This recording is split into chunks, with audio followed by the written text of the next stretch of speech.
Good morning, Morning. Scott, Della. Good morning. Right? Did I Good pronounce morning. it right? Good. Perfect. Yeah. Today is October 12th, 2023, and we will be discussing the topic of today's podcast is long-term care insurance.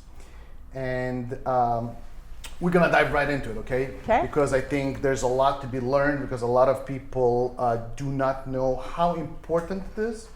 And as I understand that there's also new legislation that is coming that, if I understand, and you'll tell us a little more, Yeah.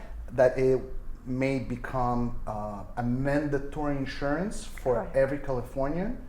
So with that, I don't want to waste too much time, but why don't we dive right into it, and why don't you tell us, Della, what is long-term care insurance? Yeah. So long-term care insurance has been around for decades, for our grandparents in general. And some of those older policies were very open-ended, covered unlimited costs for an unlimited period of time. Our current marketplace is quite different from that. The need for long-term care insurance is multi-diverse. So first of all, what we want to do is not only protect the assets that a client has worked so hard to accumulate in their lifetime, and just to have set aside where maybe they're using one of their dollars and three of the insurance carrier's dollars. That would be our primary goal. Another objective is long-term care comes into place even with home health care, regardless if it's a facility or in-home care. Long-term care insurance will cover those basic needs. Every policy is different, every carrier is different, but in general, some of the basics that we talk about when we're talking about long-term care insurance, primarily they are required that when an individual can no longer do 2 of the 6 adult daily living requirements, such as bathing, dressing, transferring from a chair to a bed, from a bed to a shower, continence, or memory care. So you just need 2 of them. 2 of the 6. And then who decides? A doctor? A doctor. Okay, so a Yes. doctor needs to fill some sort of declaration or That is something. correct. That is being sent to the insurance underwriter, Yes. and then they say, okay, then you can activate your policy. Correct? Yep. So, is there a deductible or a period of a buy-in that you have to wait, or again, does it depend on the policy? It depends on the policy for sure. In general, in the industry space, a 90-day wait is normal. You can go longer. Some clients like to self-insure for a little bit longer period, making the insurance premium more affordable. Got it. Correct. So, at what age would you say, would you recommend people to start looking into this? Is 18 too young? Is 50 too old? What would you say, or is there first of all a limit where under certain age you cannot get it, or after a certain age you cannot get it? Right. Is there like some sort of a criteria that you have to meet to be able to qualify? Based on the current industry now with the multiple types of policies available, and we'll go into that a little bit more as we speak, but in general, a traditional long-term care policy is usually a minimum of age 45. However, if you choose a life insurance policy and you add to it what we call a long-term care rider, you could do that at any age. It doesn't matter whether it was 18, 25, 65, 75, but there's underwriting done for both the life side and the long-term care side. But it's one policy? It's one policy. So, let's say somebody gets a life insurance with a rider for long-term care. Yes. And let's say the benefits is for $1 million. Yes. If somebody starts to tap into the benefits Yep. on the long-term care side, Yep. does that get deducted Correct. from the say $1 million? Death benefit. Yep, correct. Okay, got it. So there's an acceleration, and again, each carrier is different. You get to select it up front, In general, we see 2% per month being accelerated or decreasing the death benefit in order to pay out long-term care costs. So 2% is pretty ordinary. Sometimes we see 4%. So let's say on a $500,000 policy, we're going to accelerate at 2% per month, which would pay for $10,000 worth of care until all $500,000 are used up. Exhausted. Yep. And if a person was in care and only was in care a short period of time and they only used 200,000, the estate would get their remaining 300,000. Whatever they haven't depleted for long-term care costs is death benefit. But the moment you start to use your benefits, whether I'm talking about long-term care, right? With the rider. With the rider, right? Yes. Do you stop paying premium? Depends on the product. So some carriers on what we call a hybrid or asset-based, we'll talk about that a little bit more. We have a carrier that does the only patented joint life policy. And if it's a joint policy and only one individual goes on claim, the premiums stop across the board. So it's a very, very unique feature with that carrier. So they're all a little bit different. Some you'll stop making the premiums, but if you recover, maybe you're out of care, your care is limited, and they will have you do makeup premiums. So it all depends on the insurance carrier and the product. So what would you recommend? Would you recommend it's to better have a policy that is a hybrid, like let's a life with a rider, Yeah. or it's better to have a standalone life and a standalone long-term care? Okay, so just for clarification, the three types that we see in the marketplace these days: traditional, which has been around forever. We often call it use it or lose it. It is the type of policy you will pay for, but if you pass away, there is no death benefit. So, are you talking about long-term care? Traditional long-term Okay. care. So we're talking about long-term care. Yes, three Okay, different just so we- policies. Kind of like having Traditional- auto insurance. If you don't use it, you lose it. Got it. Right. So it's there if you need it, but Yes. if that expires, then you're done. Right, or if you expire. Or if then you you're- expire, that's yes. right. And in addition, those traditional policies are not usually guaranteed. Those premiums can go up. And in the last few years, we've seen huge increases for some of those grandparents' policies. So we do policy reviews for those too, where the carrier is saying, shall we decrease your benefits because they're fabulous back in the old days, or increase your premium? So they give you that option. So that's a really important thing, is to know if you've purchased already, what do you have? And if you get a notice for an increase, to make sure you're making the right choice.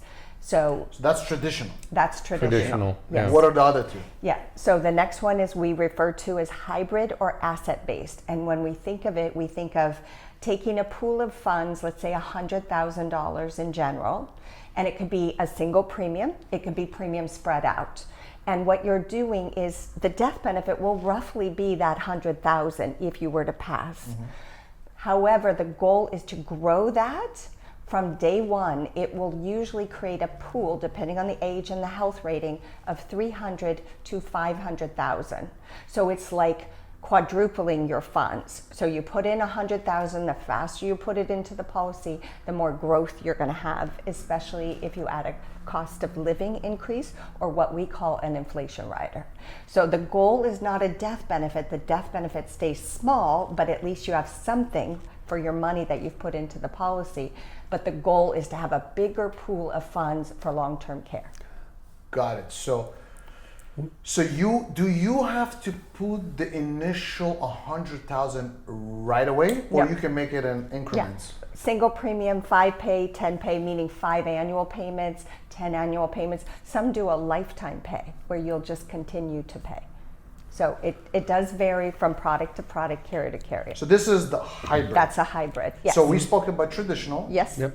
This was hybrid. Yes. And what's the third one? The third one is what we mentioned earlier, a permanent life insurance policy with the rider. So again, we're accessing that death benefit because now we got $500,000. So that is either our death benefit or becomes that long-term care pool. No inflation on that third product. No rider. No, but if you want to leave something for your estate, it's the best tool, because if you had, say, $1 million and you only used $400,000 for long-term care, you're leaving $600,000 to the grandkids. So for some people, Because the death benefit comes in. No. Wait. Yes. So, was the original benefit $1 million? yes. Okay, Let's got it. say I $1 million. thought you said $500,000. Yeah. So if you bought a bigger policy, So let's say you have your benefit, your life benefit is life insurance benefit is a total of $1 million. yes. Is there a limit where you can use, let's say, for long-term care insurance? Do they tell you, okay, you can only use 50%, or you can use the whole 100%? The whole thing at 2% per month. Think about it. So our acceleration is 2% or 4%. We pick it up front. So 2% upfront, meaning that's what they can exhaust. Yes, that will come out each month. So $20,000 a month. Correct. Till Assuming you have $1 the million money's exhausted, Yes. right? until it is exhausted, right? And Correct. then, so let's say you use, for example, you lived in a facility for, say, I don't know, a few years, and you exhausted, say, 600,000. Yes. Upon passing, the 400,000 is going to go to the estate. Absolutely. Correct. Yep. Got So it. when we're talking about wanting to leave a legacy, all of that planning, right? So we are leaving assets intact, whether it's real estate, investments, annuities, that stays with the family. This policy is geared to make sure you're not impacting all the planning you've done for decades. That's the goal. And if you want a death benefit in addition to be left to the grandkids, you're going to split 400,000 up between all the grandkids. Yeah, that could be your wish. Sometimes we find people go, well, what if I don't use it? Then I die and I lose it. Well, this is an example of, you're going to pass away. It's just when. Yeah. So you have that. And if you need that long-term care access ahead of time, you can utilize that. And as Della said, we use it in planning so that we say, hey, we don't want to liquidate other assets that you might have. Maybe the stock market's not doing well at that time and the market's down. We don't want to deplete those assets or liquidate other assets when we have these tools that we can use towards that. So are you able to borrow against the policy for other things? Let's say you live in a home. Yes. And then all of a sudden something happened and you're not able to get into the shower because you have a step-in shower and you need to remodel the home and you have to make it more accessible. Yeah. Are you able to go and you don't have cash, and are you able to tap into the policy, take some funds out to make your house more accessible for you? Two ways to make that happen. First of all, yes, you can on this permanent life policy. It's considered an indexed universal product. So it creates a cash balance inside. If you weren't eligible, let's say, for long-term care, you weren't qualifying for those, not being able to perform 2 of the 6 ADLs, you could use that pool of cash. Just know that it's one or the other. You can go ahead and pull from your cash balance or use it for long-term care. You'd have either option in those types of policies. Certain permanent policies have no cash value. So it's called a guaranteed universal policy. They're built for guarantees of that death benefit and not really to access cash. Let me see if I can help there. So let's say that they need a $50,000 remodel. If you pull the $50,000 out of the cash value of that policy, let's elaborate a little bit for our audience. Cash value. Yeah. When you say cash value, do you mean your benefit, life benefit? Let's say you insure for $1 million. Is that your cash value, or whatever is built up over the years? that's a great question, and it's whatever is built up over the years. Not the benefit. The benefit. So let's share this. Let's say you have $250,000 of cash value and have $1 million policy. Yep. And you go, hey, gosh, we had a situation. We need some home health care. In addition, we also need to revamp the bathroom and the house. So if you were to pull $50,000 out of that, the death benefit goes down $50,000, and your long-term care benefits go down $50,000 either also. But you'd be able to facilitate remodeling that house and then still get the 2% of the balance of the money in there on a monthly basis until it's expired. Right. And the other way to accommodate that is 2 ways that long-term care gets paid out to an individual or an estate. It's called reimbursement or cash indemnity. Reimbursement is what we see most common in the marketplace. And what happens is the carriers actually have concierge divisions for senior care that will bill a nursing facility or a home health nursing facility or an institution that provides live-in care. So they will work directly to make those payments happen almost seamlessly. Let me interrupt you for a second. What about home care, not home health? Is that also covered? Home care is covered, absolutely, but it has to be by a licensed professional. It can't be a daughter or a niece or something like that. Yeah, it has to be a licensed agency. Correct. Yeah. Yeah. But it's covered. Absolutely. Yep. Okay. Absolutely. So the other part, when it's not reimbursement, so let's say you're out of pocket for an ambulance bill, you have to provide that receipt to get reimbursement, right? So it depends. Some will be a direct bill and some will be a reimbursement of a specific receipt, but it's all considered a reimbursement policy. Cash indemnity, once you qualify for the event, that 2% check shows up each and every month to the estate.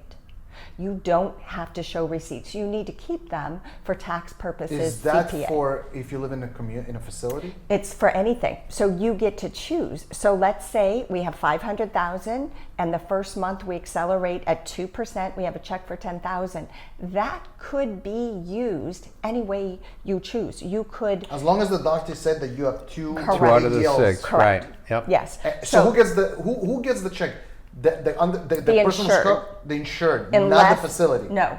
So the insured gets the 2,000 and they could use it to, let's say, pull out carpeting so that they could push a wheelchair around better in their home, or like you said, remodel that shower. So the first 10,000 could be used to assist in something like that. No, it's not the same as a reimbursement policy. So for people that like more control, indemnity is a preference for a lot of individuals that want to say, okay, so 10,000 is coming back, but this month I only need 5, I'll put the rest in my bank account. They're getting that full check every single month for them to decide what to do with. So what do you recommend? What's a better policy? I know that I'm sure there's a difference in premium, right? Yes. But can you give us pros and cons for both? I can touch on that, and I'll give you an example. And I love the way Della and you were talking about this, because you mentioned a 45-year-old, right? And you're thinking, oh my God, who at 45 years old is going to talk about long-term care insurance, right? And my suggestion is talk about it sooner than later, because the rates are just going up crazy, right? That's right. First of all. And then it's which policy is best for that individual. So part of the plan that we all do together, other advisors do, is they look at all of the assets you have and what the liabilities are and what your goals are. And that's how you determine which way to go. And I'll give you an example.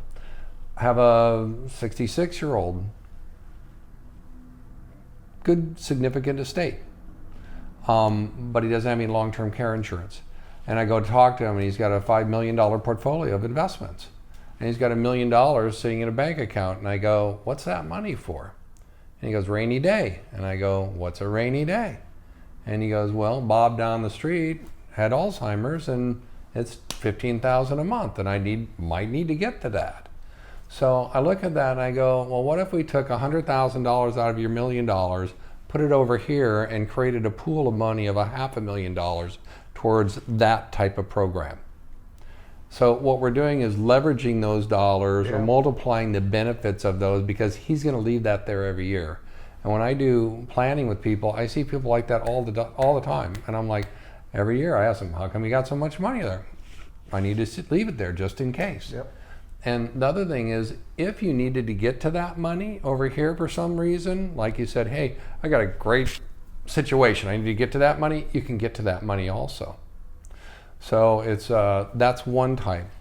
It's very, very individual based. Yeah, so when very individual based. There's no way to determine across no right or the wrong. board. No right or wrong, it's all individual The preference. traditional is favorable when it's really a budget issue. It's going to be the most affordable product. Yes. But it's better than nothing. Correct. Yeah. Always better than nothing. We even have policies built into an annuity product, which again, sometimes seniors will end up in a challenging medical situation where they don't normally qualify for long-term care, but they still have an opportunity to put it into certain types of annuity products that will triple their money or double. So we even have options like that. The current marketplace is so much more favorable. No, we don't have the lifetime unlimited benefits that we saw back in the golden years, but we definitely have some beautiful products to protect estates. So there's something legacies. for everybody. There is. So at what age would you say, at what age would you recommend it would be the ideal time to start looking into it and maybe even getting a policy? I think it's 50. So I do too. Yeah. I think that's the age. So at the age of 50. So now, if you get it before 50, does that mean that the policy will be, the premium will be Yes, cheaper? always. And the faster you fund it, so I purchased for myself a life insurance policy permanent with the rider, and I funded it short period of time. I did 12 years because I was 55 when you at say the time. you funded it, Yes. does that mean that I increased my premiums and shrunk it down into 12 annual payments. so after 12 annual payment, that means Yes. after 12 years you don't pay anymore? Exactly. No payment, guaranteed policy. Because at Yeah. 55, if I add 12, that puts me at 67, right? So I'm making sure I'm doing the math. Sorry. That's okay. Okay, but I wanted it done. I didn't want it to You carry don't want to have the premiums responsibility. later. You want to know you have it in I case just- you need it. Exactly. And the other thing we have to think about is the right time to buy. Our goal as advisors is always to ensure your insurability, whether it's plain old life insurance and we're protecting your home and your kids and college tuition and all of that, because sometimes our warranties expire on individuals where we'll have a cancer scare, a heart condition, making those options, they don't exist, or they're extremely limited, or they're extremely expensive. So we have these conversations on a regular basis because when we wait to 66, we're not quite as healthy as we were at 56. If there's a condition, it could get, instead of a standard rating, which is the average American, I might be able to get preferred or even better than preferred. We call it best class. So sometimes buying younger allows you to save on those premiums because of your health rating. Yeah, but then you also pay longer. Or you could shorten it You can shorten it. and do a paid up policy, technically. So, is there such thing as for such policies for life insurance, long-term care insurance, or a hybrid policy, where they say, "Oh, it's a pre-existing condition, and therefore we cannot write your policy"? Yeah. Or they could get the life insurance but not the But not the- rider. the- If they were Right. recently hospitalized, if they needed a cane or a wheelchair and it wasn't, let's say I can do a hip replacement, full recovery. If they still have challenges and they don't have full mobility, they might not qualify for that. So. We have friends in their 50s that are trying to apply for, and they have GI, digestive tract situations. And the insurance company just says, we'll wait until you get them resolved. Well, it's been a year and a half and it's still not resolved. It's not really a long-term care illness, but yet they're passing on that business. Right. So, and the other thing that Della does in her office and myself is we go out to all the different carriers and talk with them when we're underwriting it to make sure if we do go through this process that we get the best underwriting possible. That fits the client. So we call it a pre-qualification. So if we know we have conditions up front, whether it's for life insurance or life insurance with long-term care, we can always pre-qualify. So would a heart condition qualify? Would a double hip replacement for a guy that's 70 who did karate and is a triple black belt qualify? So that's the stuff that we do and specialize in to take it to the marketplace and figure out which carriers are favorable and which may just pass on that business. A lot of information. Yes. I don't think we should drill too much into it because I think we're gonna lose a few people. Because I think the best thing to do is, if anybody has any questions, we will put your information and they can reach out to you directly. Because I think it's like you said, it's per individual. So, but what I do want to touch on before we conclude this is I want to talk about. I heard that there's some legislation. Yeah. That is coming sooner than later, as soon as January 1st, 2024, which is less than 3 months away. Yeah. So can you tell us what's coming up? And if I understood you correctly when we spoke the first time, it may become a mandatory thing where every Californian will be required to have a long-term care coverage, some sort of Yes, coverage. some Why don't we sort. touch Yeah, a little bit sure. on that and the timeline? Yeah, so a little background. So Washington CARES Act is already active and implemented. So what is that? Yes, Washington, the state of state Washington of Washington. was the first to onboard a mandatory legislation that individuals are required to have long-term care coverage because the state simply can't afford the costs. Their programs are not efficient, and we know this isn't going to work forever, right? So they're either going to pay a payroll tax and have state covered long-term care limited, right? There's certain options that they reviewed. So Washington CARES Act went into effect in November of 2021. They hit a lot of snags along the way. They're the first state to implement. It was messy, really messy. They finally got it fully implemented by July of 2022. Now we've got 15 states, including California, that are on the same path. And what we have is a company called Oliver Wyman. Oliver Wyman Consulting has 5 total different options that they're looking for to approve for the state of California, varying in the benefit period, so 2 years for $4,000 a month with inflation, right?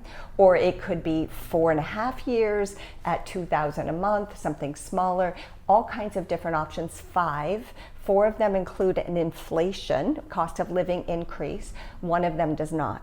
Oliver Wyman has to make a selection in January of which type of coverage that they're going to move forward.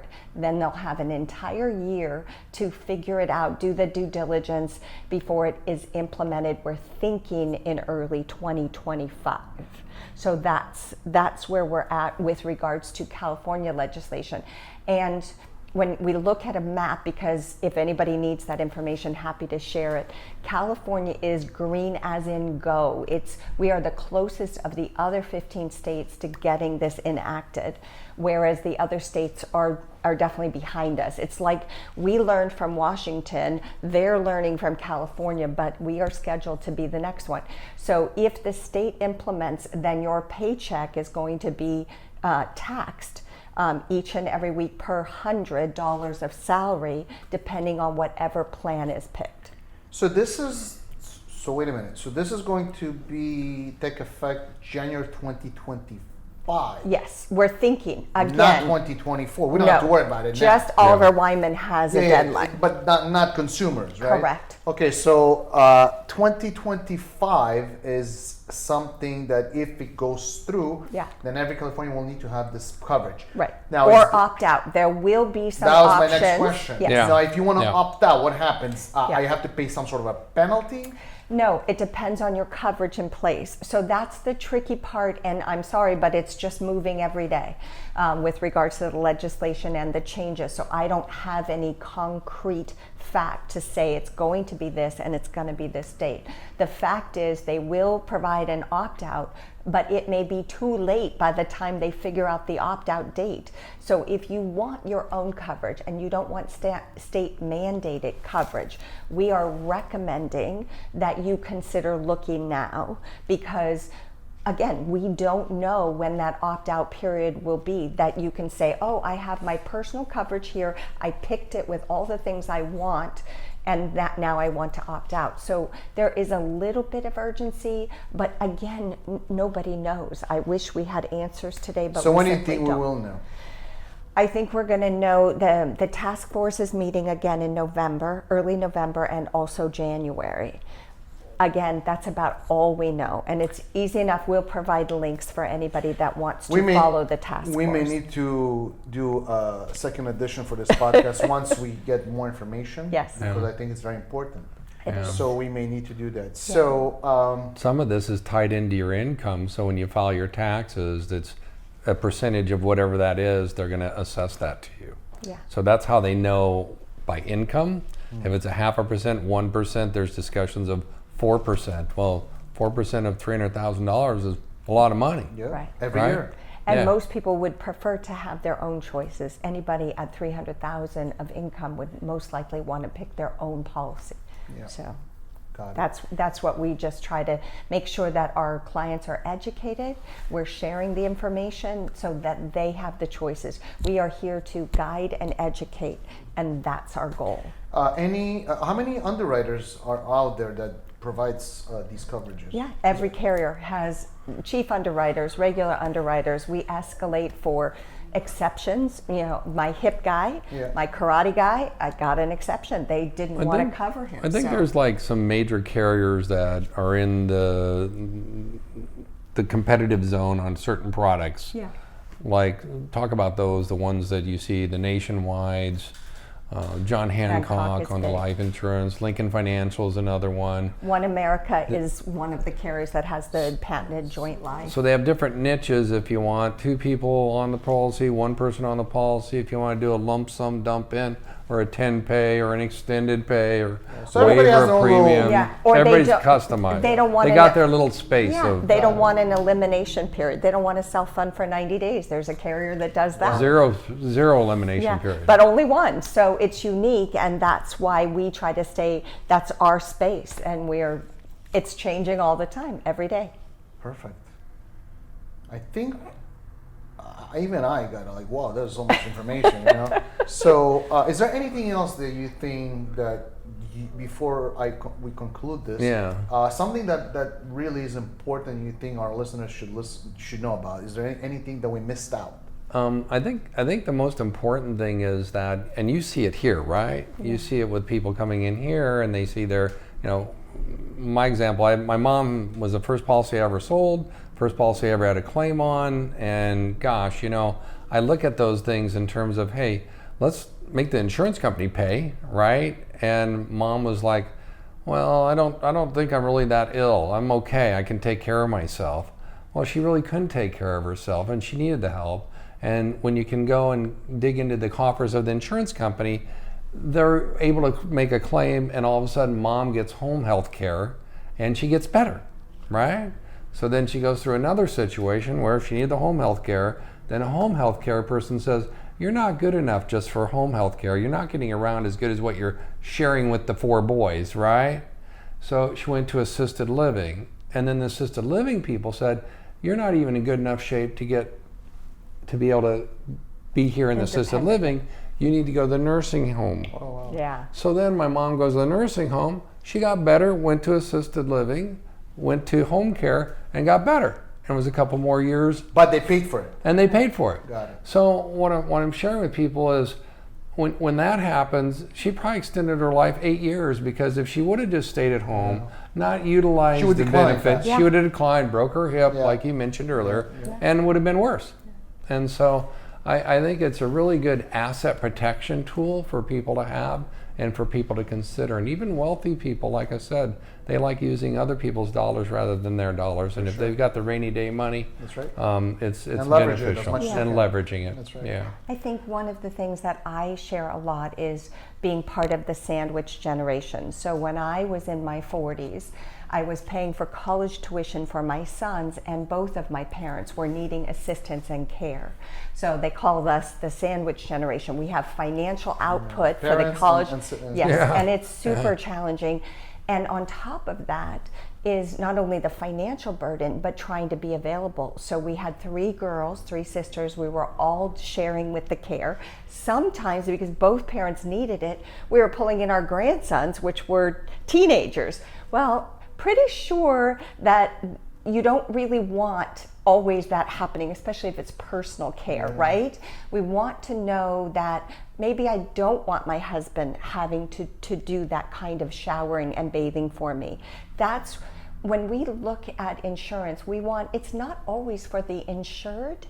It's actually for that partner and that spouse, because the wear and tear on the care that's required for that individual, it can be very detrimental. My parents were 17 years apart, and they passed 18 months of each other. Oh, wow. Because it was so emotionally difficult for her. Even though we brought in care, even though all 3 sisters were there, even though we brought the boys in to help when we couldn't fill in all the gaps, it was just a constant daily challenge not having coverage. So that is why it's really important to me and passionate, because I lived it, and every day that's what we do for a living, and we hear the stories. And like our young adults that are coming here to a facility and bringing their parents, that's a good time to have that conversation, because what do you want your care to look like when you get there, right? Basically, if you want to save money, get life insurance. Yes. With a hybrid policy. That's pretty much Or what any it is. kind of It'll long-term make care. everybody's life easier. It'll take the burden away of taking care, providing care, and the financial aspect of it as well. Correct. So I think we covered quite a bit today. Yeah. Anything else, Scott? Ellen, I that you think wanna that's it. I think kind of, yeah. So what we're gonna do is we will put your information Okay. on the podcast, and then if people have any questions, they can reach out to you guys, and then we go from there. Yeah, I think it's great. And Della's got such a great resource group that she works with in that long-term care, and that's her specialization, that, wealth of knowledge, as you saw. Good. That's good. Yeah. That's very important, because I'm sure everybody is unique, and everybody will have their own set of questions. Correct. And Yeah. needs and things like that. Well, listen, I want to thank both of you for coming here, and Our pleasure. and I'm sure we're going to do another one of these as we get Yeah. more Legislation updates side, right? Update. on the update on the legislation side. Yes, happy to. Thank you very much, Of and course. we'll talk soon again. Thank Okay. you, Modi. Thank you. Appreciate Thanks. your time today. Thank you.